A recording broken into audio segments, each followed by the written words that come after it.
नमस्कार. मी LIC agent Popatrao Dhaygude. परवा मी सहज असाच एका शोरूममध्ये गेलो होतो फिरत. ते मॅनेजर माझ्या चांगल्या ओळखीचे होते. त्यांच्याशी अशा सहज चर्चा चालल्या होत्या, की बाबा एकाच जॉबला जर आपण टिकून राहिलो तर आपण किती ग्रोथ करू शकतो किंवा त्या जॉबला आपण टिकून राहिलो, एकच जॉब आपण लावून धरला तर आपण आयुष्यातनं कुठे प्रवास करू शकतो. आजकाल आपण बघतोय मार्केटमध्ये किंवा मुलांच्या इकडं जास्त पगार मिळाला तर हा जॉब सोडून देतात, दुसरा जॉब पकडतात. तिकडं जास्त पगार मिळाला तो जॉब सोडून द्यायचा, तिसरीकडे पकडायचा. त्यामुळं आपल्या मनात सतत चंचलता तयार होते.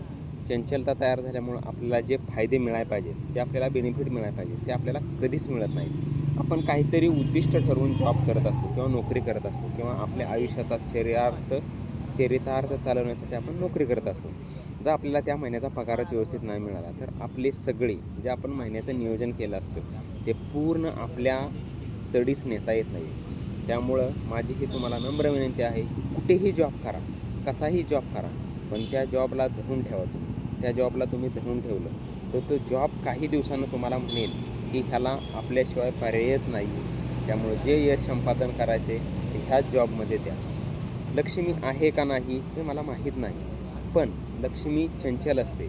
जर एका जागेवर आपण स्थिर थावर राहिलो तर लक्ष्मी देवता आपल्याला प्रसन्न होईल आणि तथास्तु म्हणेल आणि आपल्याला आयुष्यात जे आपल्याला प्रगतीची शिखरं गाठायची आहेत, जी यशाची आपल्याला शिखरं गाठायची आहेत, ते आपण पूर्णपणे गाठू शकतो.